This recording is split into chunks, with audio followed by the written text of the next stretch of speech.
Bishop Tom Wright tells a story of how once he was preaching at a big Christmas service where a well-known historian who is famous for his skepticism towards Christianity had been persuaded to attend by his family.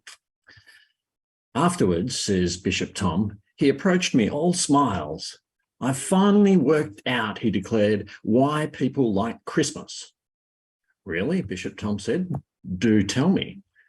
"A baby threatens no one," he said, "so the whole thing is a happy event, which means nothing at all." Bishop Tom writes, "I was dumbfounded. At the heart of the Christmas story in Matthew's Gospel is a baby who poses such a threat to the most powerful man around that he kills a whole village full of other babies in order to try and get rid of him."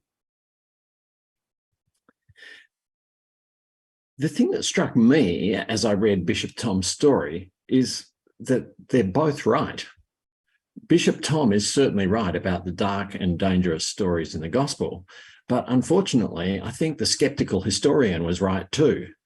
The Christmas that most people like so much is not the one that includes those dark and dangerous stories. It's the one that has been cleaned up by Hallmark cards and Maya windows and TV producers until it is indeed a happy event, which means nothing at all. I doubt whether the gospel writers foresaw the risk of the nativity stories being sentimentalized into little more than feel-good baby stories, which mean nothing at all. But if they did, it was certainly Matthew who seems to have tried the hardest to circumvent that possibility. Well, perhaps you could say that Mark and John tried harder by leaving the birth stories out altogether, but of the two that include them, Matthew gives us the least to get all gushy about. I suspect that Luke might want to protest that he was the one who had Jesus born in a dirty cowshed to a pair of lost, unmarried travellers far from home and visited only by grotty, hallucinating shepherds. But if he could see how Hallmark can make that look on the Christmas cards, he'd concede defeat. Of course, Hallmark has made plenty of money out of Matthew's Magi, the visiting Eastern mystics, too, but they usually have to put them in Luke's stable to make them look sufficiently cute. Matthew, of course, could not foresee that our generation might be as oblivious to the shock and even offence caused by his suggestion that it was these foreign mystics from some other religion and not the Jewish priests and biblical scholars who first recognised the baby as God's anointed one. But with his follow-up story of what happens when the visitors accidentally tipped off Mad King Herod about his birth, he succeeded in crafting a story too chilling and gruesome for Hallmark. Perhaps it is testimony to the near total success of the sentimentalizers and trivializers that this story is the least well-known of all the stories surrounding the birth of Jesus. And even where it is known, it's certainly the least understood. And yet, is it not this story of all the nativity stories that most clearly connects the birth of Jesus with some of the burning issues of our own day?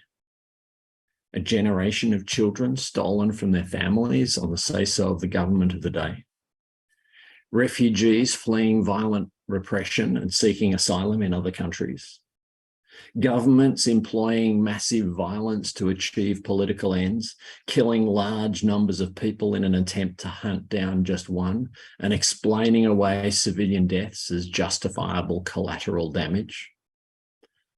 All sounds eerily current, doesn't it? Some historians reckon that Jesus and his family would have had to make at least part of their flight to Egypt by sea, so we could even have a picture of refugee boat people.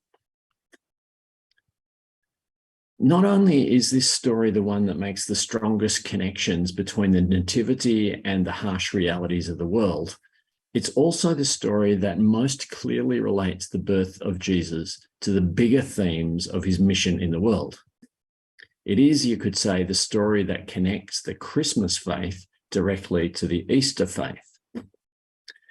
There's little question that Matthew was quite deliberate in drawing these connections. But it's also true that he did so in ways that are not nearly as obvious to us as they were to the first recipients of his gospel account, a congregation deeply steeped in the traditions and stories of ancient Israel.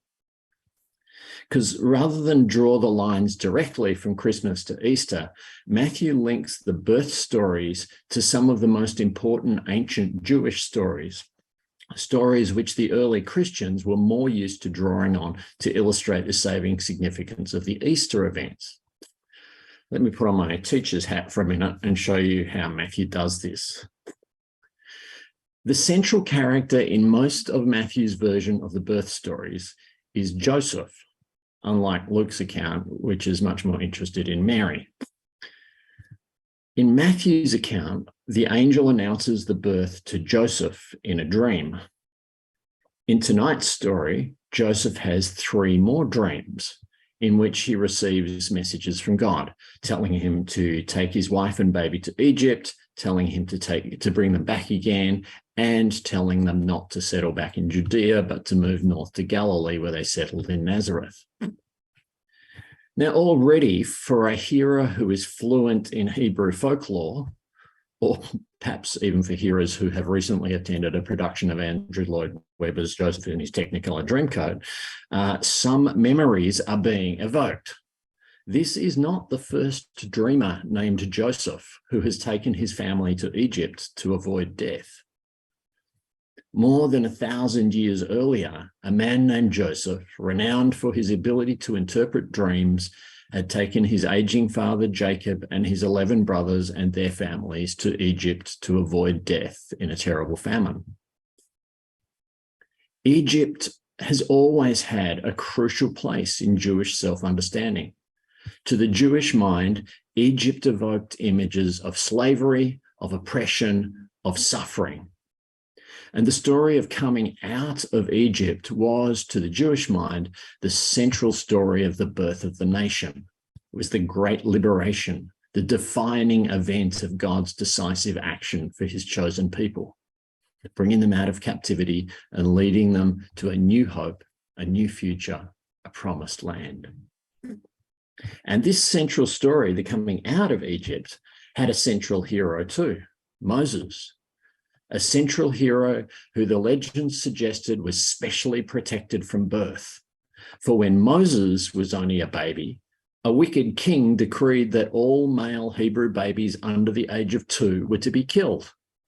And it was only the covert actions of this baby's parents that enabled him to survive the slaughter and live to lead the people out of Egypt into the promised land.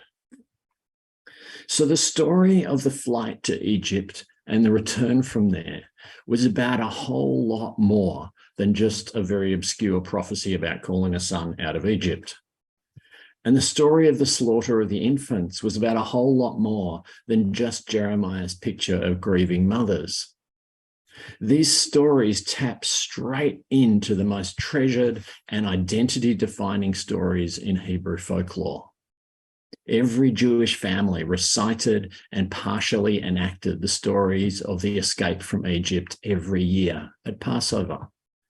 It was more familiar to them than the Christmas stories are to us.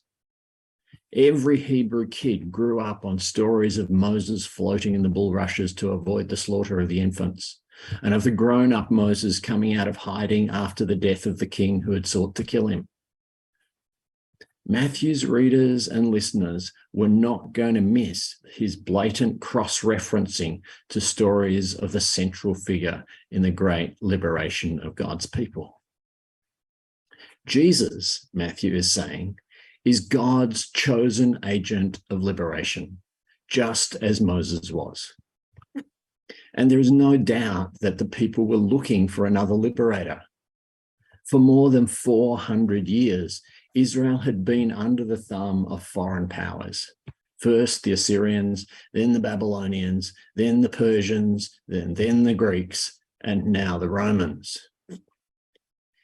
Any story about a baby born in the line of David, in the city of David, who somehow escapes the slaughter of every male Hebrew child under the age of 2, who is hidden till the death of a vengeful king, and who symbolically comes out of Egypt into the promised land, is a story which is going to quickly capture the imagination of Jewish listeners who are longing for the promised Messiah of God, who would come like a new Moses to lead the chosen people to freedom once again.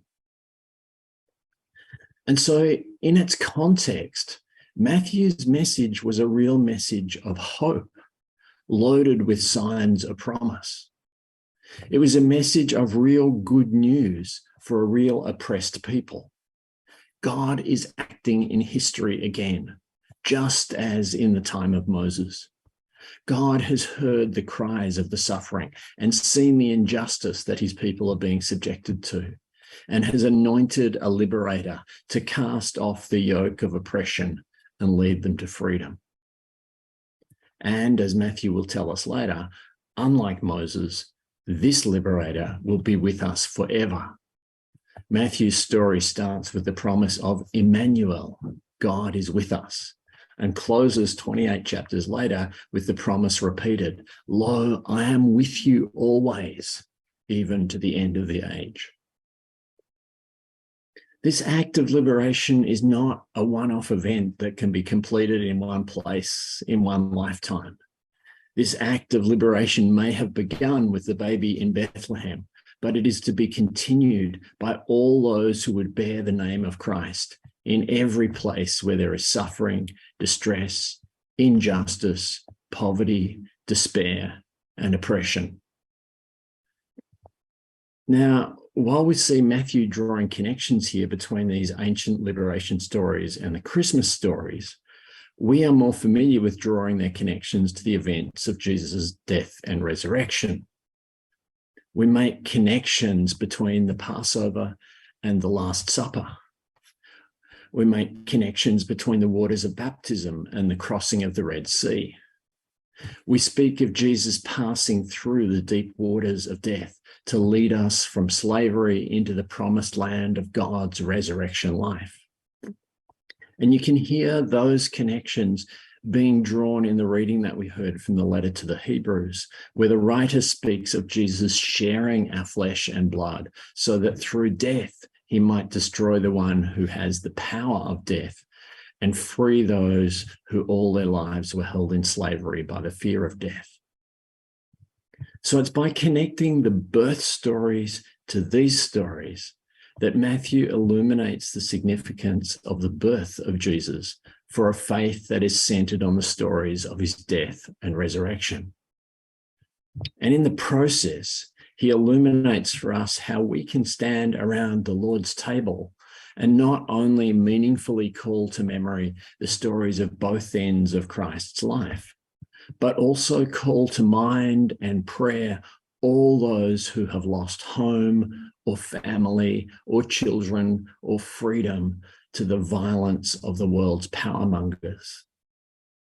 And as we weave all these stories together at the table, we encounter again the Christ who hears the cries of all who suffer, comes to lead us out of fear and slavery and into the wide open spaces of God's love, and promises to be with us always, even to the end of the age.